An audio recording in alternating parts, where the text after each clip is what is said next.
Hakubitirwa namagangate isanabayo nanifugizi hakubitirwa icyo gihugu bose amahoro mugiye n'umwete wo kwezwa kuko umuntu utererwa atazabona umwami Imana ijambo riri mu Baheburayo bice 12 umurongo wa 14 yego twe rero dukorera ku ijambo tugendera mu ijambo mpamvu tuborwa n'umwami wacu Yesu tugira umwete wo kwezwa bagira n'umwete wo kubana n'abantu bose amahoro. Kurikira ivugabutumwa kuramya no guhimbaza Imana kuri YouTube channel God Official. Yesu ni yamamare.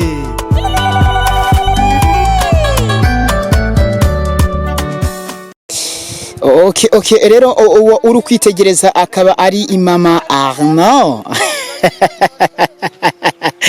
Guturuka Kigali bimeze gute mama? Meze neza. Urashima Imana. Hanyuma makuru yawe? Makuru yanjye ni meza. Watangira wibwira n'abaduteze amatwi bose muri rusange. Twituze Mariraze. Mama Arnaud. Rongera ijwi? Wananiwe. Umaze gukora igikorwa cyiza cy'urukundo, niyo mpamvu nkeka ko ushobora kuba wananiwe. Uratubwira ati wituze Marie-Rose Mama Arnaud. Okay, urakoze. Hanyuma uyu umurimo kuki mwahisemo kuza gukora uyu murimo inaha no kubera iki mwabitewe n'iki? Ese iyi gahunda mwayipanze mushingiye kuki mwari mugendeye kuki?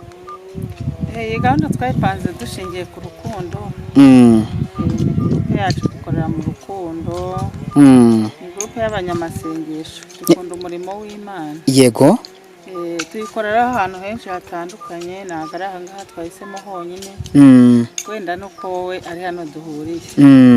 Ariko twahisemo kuza gukorera kuno umubyeyi wacu kuko nawe ni umukozi w'Imana.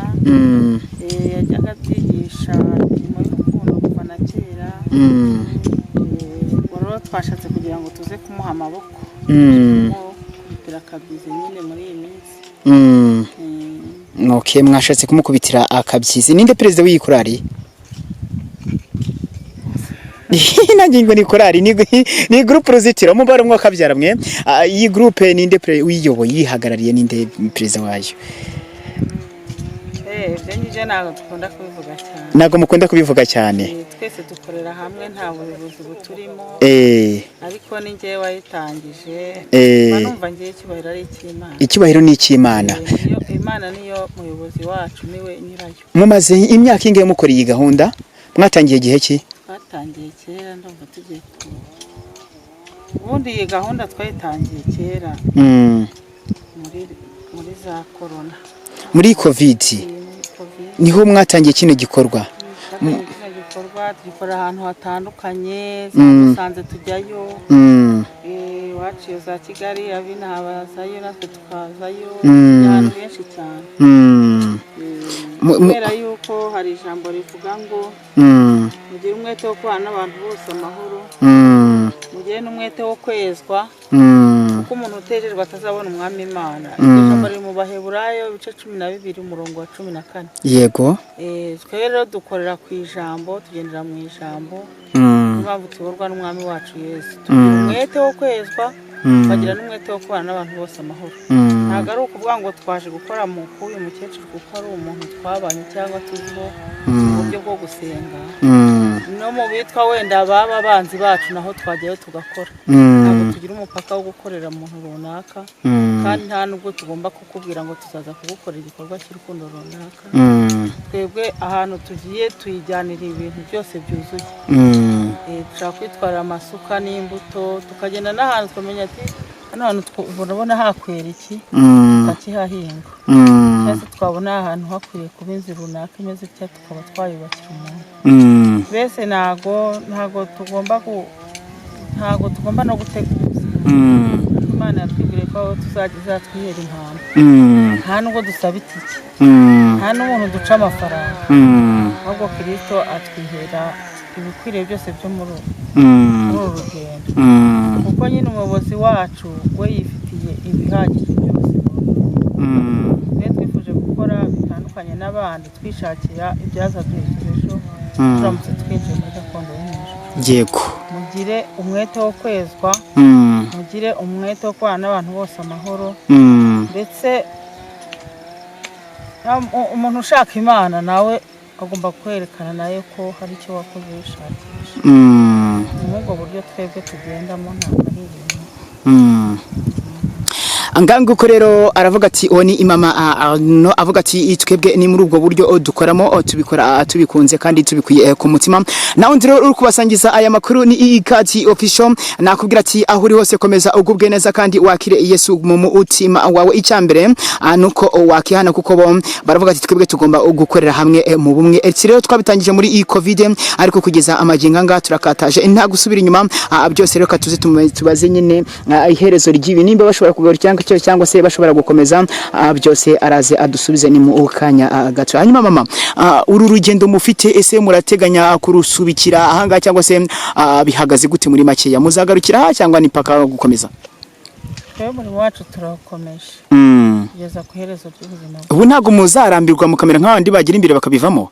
Hari gihe usanga nk'abantu urugero kumva ati nk'umupasiteri runaka yarafite itsinda ry'abantu ayoboye abivuyemo cyangwa se ibindi bikorwa runaka yagombaga kuba yafasha mu bizera we kumva wapi byacitse yabiretse. Mwebwe ariko mwishyize hamwe nyine nka groupe Uruzitiro, mwebwe ntago mushobora kwihagarika? Oya. Ntabwo dushobora guhagarika umurimo w'Imana kubera yuko twasanze ko iyo ukoreye Imana mbese ubu bikije muri gakondo yo mu ijuru. Twebwe dukorera Imana bya bindi bitarwa ngo dukoreye umuntu. Iyo twumva kubera yuko sinzi ukuntu nabikubwira mbese intego yacu no gukomeza umurimo wacu wo gukorera Imana, bazayigisha abana bacu nabo bakazabigisha abana babo. Twifuza ko byazakomeza bikazagera no ku mpera y'isi. Ati itwifuza ko byazakomeza abyibuze bikaba byagera ku mpera y'isi. Naho ndi rero yari igadi official. Urabona ko murima n'ubundi harimo n'abandi bakirimo gutera imbuto, bamwe bahinze abandi baratera. Ntago byigeze bagora gukora uyu murimo gutya, bamwe bagahinga abandi bagatera. Ingenda bona bigoye. Biragoye ariko ntago bigoye cyane mu yandi magambo kubera yuko iyo ukorana urukundo, iyo ukora ikintu gishaka nta kintu utabasha kugeraho. Wiyemeje gukora ikintu wiyumvamo muri wowe ntago kiba kigoye. Muri groupe Uruzitiro muri bangahe? Turi benshi cyane. Abangabo ureba ni nka nyobozi ya groupe. Yose ni nyobozi. Okay, wow. Nukuvuga ngo abandi basige ntago bashije kuboneka. Abandi nago tugomba kugendera rimwe babagiye no mu yindi mirimo n'ahandi. Hanyuma akubirebana umuntu aramutse abifuje akini wenda gusengerwa cyangwa se gufashwa mu bundi buryo cyangwa se ubumwe mu bundi buryo cyangwa se ubundi yababona kwihe nimero? Tubona kuri 078 ariko twe ntabwo dukunda gutanga nimero. Kubera iki? Dusanga abantu batanga amanimero ari abantu biyamamaza cyangwa se baba bashaka kugira ngo abari bo bihimbaza bo ubwabo. Kwihimbaza. Mwebwe abantu bagomba kubashaka. Cyangwa mwebwe murabashaka? Oya ntabwo tugomba kuvuga ngo abantu turabashaka cyangwa turabashaka. Twe turakora abantu bakizana. Twe dukorera Imana abantu bakizana. Nk'ubu ngubu dusengera abarwayi, tugira abarwayi zehashika, dusengera abarwayi wo dusanze ari indembe, ntabwo twamucaho ku nzira, twabona yabuze itike ntitwabura ko twasanga shonje ntitwabura kumufungurira. Mbese twe ntago turindira ko umuntu adusaba cyangwa dukenera. Okay. Twaza kubatandukanya gute n'aba bantu bagenda bakirwa mu butara? Usanga akenshi ugasanga bagiye biriwe mu butayu, biriwe iyo ngiyo. Mwebwe n'abo bantu kandi mwese murasenga, mwese ni Imana muri gukorera ni Imana imwe musenga. Sinzi nimba rero baba bafite indi Imana ku ruhande rwabo, ariko byose uraje udusobanurire. Mwebwe twabatandukanya gute n'abo bantu? Kuko usanga akenshi abantu ntibakora, usanga bibereye nyine mu butayu icyabo ari gusenga gusa, ariko mwebwe ndabona mufata gusenga mugafata n'ibikorwa mukabivanga. Twaza kubatandukanya gute sasa?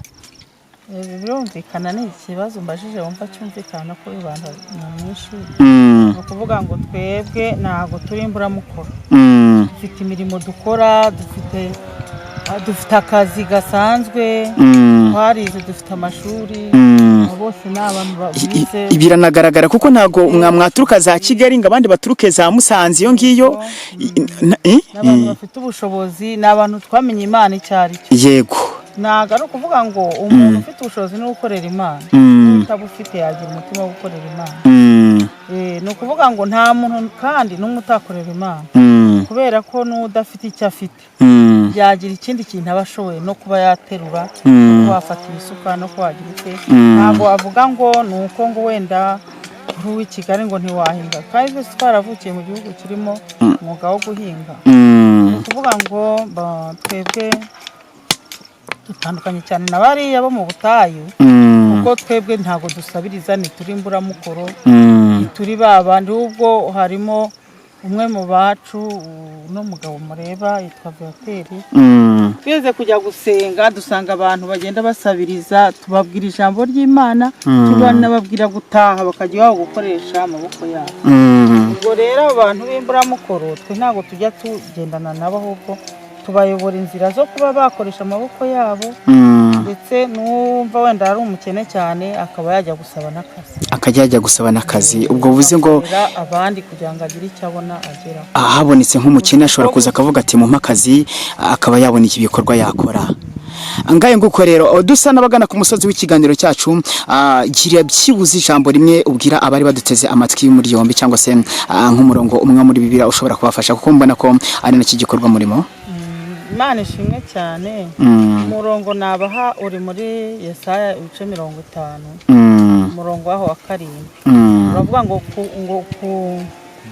kuko umwami Imana azantabara cyo gituma ntamwara mu byo nkora byose yako ngako ko nako niyongereho kujyanye gito ntabwo tugomba kumwara mu byo dukora kuko umuntu ashaka kubona akabona kurinjije mu gihe wenda ufite amafaranga wayasohoye mu bikorwa nk'ibi tari iby'inyungu zawe zigaragara bakaba babona ko ari igihe uzagera ku gahomba cyangwa ukamwara ariko twebwe ijambo riradukomeza iri muri Yesaya 50:7 kuko umwami Imana azantabara niyo mpamvu ntamwara ahubwo ngakomera mu maso hanjye hakaba nk'urutare nkafata ibyo mu mutima wanjye nkabikoresha iby'intego zanjye kugira ngo ejo nzabone ibimperekeza muri gakondo yo mu ijuru dufite amagurupe menshi twagiye twigiramo iyi mirimo ubundi ngewe mbarizwa muri gurupe yitwa tuvuga ukuri yego ikorera i Kigali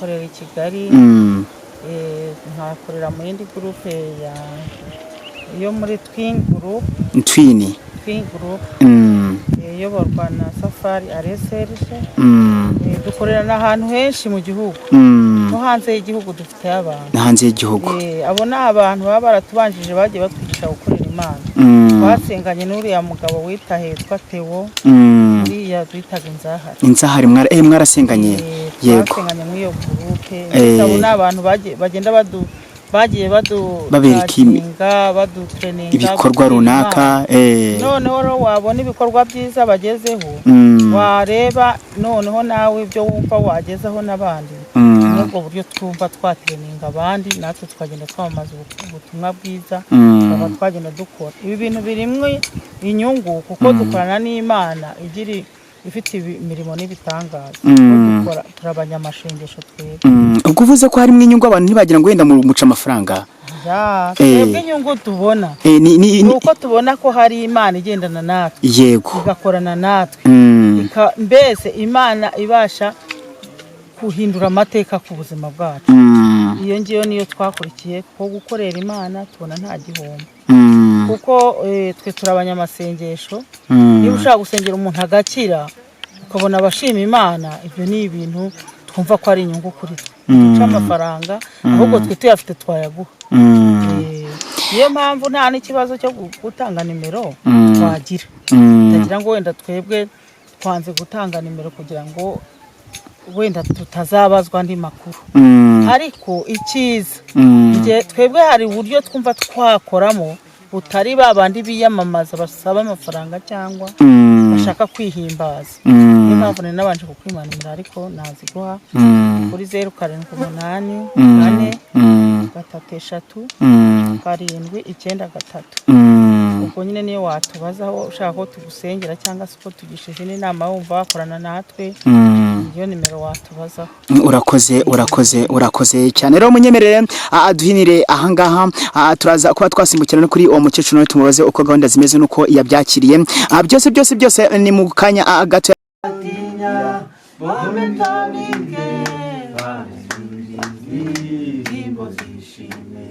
Ntabwo batinya bometanike bari indirimbo zishimwe icyo gihugu ninjiza cyane hari uruhukiro bw'iteka nta magambo y'iso n'abayo nta mivugizi hakubitirwa nta magambo y'iso n'abayo nta mivugizi hakubitirwa icyo gihugu singicyo mu isi kuko ibyaho byose bitunganye icyo gihugu singicyo mu isi kuko ibyaho byose bitunganye bene data bifuza iki kuzajyabona yo muririmba bene data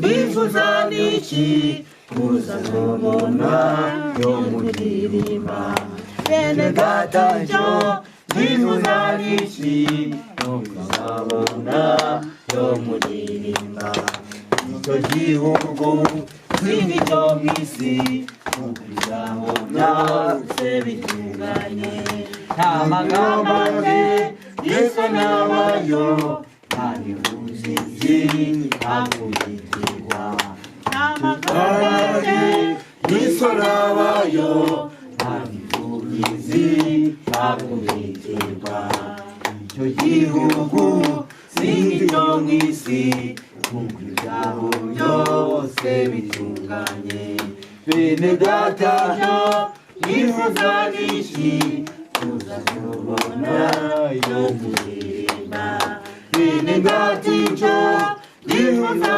iki kuzahurira yo turirimba bene data bifuza iki kuzahurira yo turirimba bene data bifuza iki kuzahurira yo turirimba icyo gihugu singicyo mu isi ibyaho byose bitunganye muherereye mu gihugu cyacu cy'u Rwanda rero nta wundi ni igadi official n'ubwo nzajya mugenda ambagezaho amakuru aba agiye atandukanye hirya no hino mu gihugu cyacu rero abantu bose muri tegereza ureba hari imbere ni mama Arno ari kumwe n'umukecuru bari kumwe ntabwo nzi ngo yitwa ndere ko byose turaje tumenye izina mu kanya gato ya uritegereza impande yiwe wo bita Viateur waza hino gatoya akaba ari mama Leontina wagaruka gatoya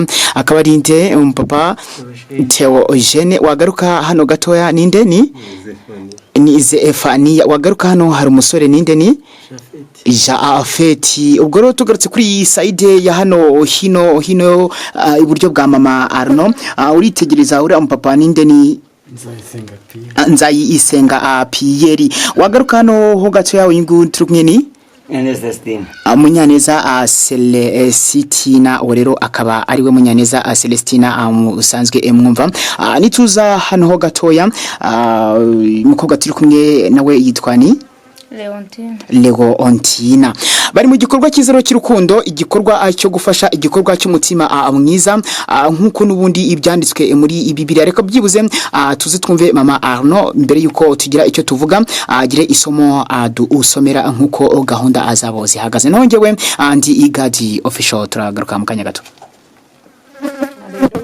Amen. Haleluya. Amen. Ndi mama Arno nkuko bababwiye abanitwa Rosemary wituze ndi kristo wo muri EPR Kiyovu mu mujyi wa Kigali umunyamasengesho mu magrupe atandukanye iyi akaba ari gurupe dusengeramo dukoreramo umurimo w'Imana, duturuka ahantu hatandukanye, dukunda Yesu. Haleluya. Amen. Cyubahiro niwe bose muri abahinzi azaduhemba kandi ajya anaduhemba umunsi ku munsi. Iyo tubona bukeye kandi bwije tuba twumva tumushimye kuko niwe ibihembo byacu byo kurushanwa. Haleluya. Amen. Ubwo rero nari mfite ijambo ry'Imana ngomba kubwira mama, riri muri Yeremiya ibice 31 umurongo wa 5. Haravuga ngo uzongera gutera inzabibu ku misozi y'i Samariya, abatezi bazatera kandi bazanezezwa n'imbuto zabo. Irindi jambo riri muri Zaburi 126 naho ni umurongo wa 5. Riravuga ngo ababibabarira bazasarura bishima. Haleluya. Kubera rero ko ari igihe cy'ihinga kandi igihe cy'ibiba kijya gisimburwa n'isarura, twatekereje kuba twagukorera igikorwa cy'urukundo umuntu wacu mukuru, umuntu wakoreye Imana, umuntu ugeze mu zabukuru udagifite imbaraga zo kubiba, cyangwa se ukaba waba ufite wenda nko kuvuga ngo nanjye iyo nza kuba mfite imbaraga nanjye mba ngiye kubiba. Ubwo rero uradufite, turi abana bawe, turi hano ku bwawe, gutya zose n'imbaraga zawe, natwe reba turi imbaraga zawe. Niyo mpamvu twazindukanye n'amasuka n'imbuto ngo twifuze kuzagukorera nk'umugisha ukiriho ugihumeka, nawe ukaba wadusabisha abakibyeyi cyangwa se n'Imana yo yonyine iba yabibonye. Ni ubwo buryo rero njye nitwa Roza, nari naje kubisura, nkuzaniye amaboko yanjye kugira ngo ne kwicara gusa abandi babiba, nkuzaniye n'aba bantu bose turi kumwe n'inshuti zanjye, turi umurungu umwe. Turi umurungu umwe, twifuje ko nawe utazabura aka kanya, utazabura nawe icyo wumva wishimye. Ni Imana ijya itugenera ibyo kutunezeza kuko Yesu Kristo ni umwami wacu. Hari ijambo nkunda cyane yandikishije mu Baheburayo ibice 12 umurongo wa 14, avuga ngo mugire umwete wo kwezwa no kubana n'abantu bose amahoro, kuko umuntu utejejwe atazabona umwami Imana. Tunagira ngo twibukirane ku bintu byo kwezwa no gutungana no gukurikira urugendo twatangiye, tureba tugeze mu zabukuru se cyangwa natwe turinda gushyikira imyaka yawe, kuko ubu uko bucyana ayandi, niko umunyarwanda yavuze. Ntabwo nkibasha kugera ku ishuri, ntabwo nkibasha kugenda, barakuze. Ariko abaye nyine umubiri wose ndwaye, ngenda mpinda umushyitsi gutya, zabukuru. Turabakira mu izina rya Yesu. Twakira umugisha mu mukecuru wacu abaye mu izina rya Yesu. Twakiriye mu izina rya Yesu. Buriya natwe twifuje mbese kuza kugusura, umugisha duhaye turawakiriye mu izina rya Yesu.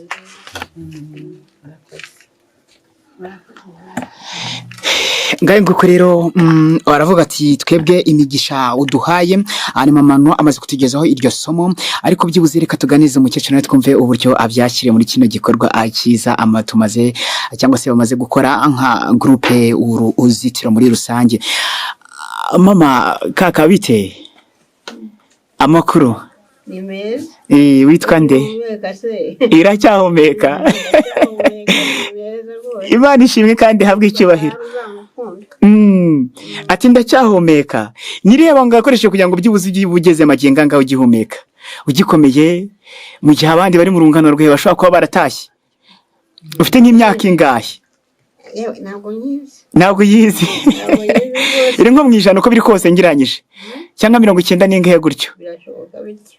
Mwaho ngaho wo ubyakiriye gute sasa kubona abantu bangana gutya baza kuguhingira bakanatera? Nuko utareba no mu mutima wanjye, ngiye neza Yego. Imana ishimwe kandi habwe icyubahiro. Imana ishimwe kandi habwe icyubahiro.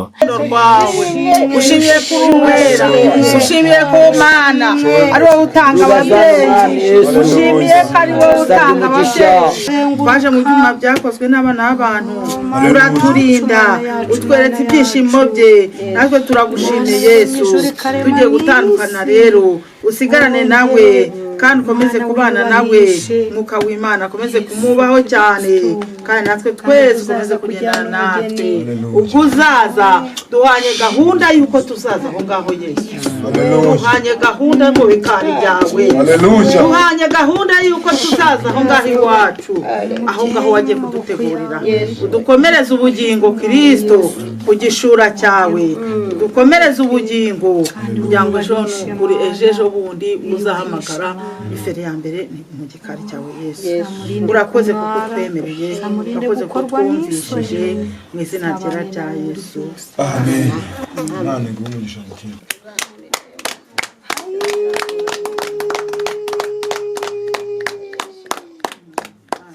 Okay, ngaho rero nanjye munyemere yari God official abasangizaga ibyiza bya Kristo. Rero tuzasubire ubutaha ikiganiro cyacu ni akagaro cyangwa se amakuru tuba tubagezaho umunsi kundi. Icyo tubasaba ni ukirika subscribe kuri God official kugira ngo nyine mutazajya amucikanwa n'ibintu byiza tuba tugomba kugenda tubagezaho hirya no hino mu gihugu cyacu cy'u Rwanda, si mu Rwanda gusa no hirya no hanze y'u Rwanda. Byose rero tuzagenda tubagezaho gatanu ku kandi. Bye bye, mugire ibihe byiza. Uwiteka abarinde kandi ababumbatize mu mahema yayo. Yari God. Kurikira ivugabutumwa kuramya no guhimbaza Imana kuri YouTube channel God Official. Yesu ni yamamare.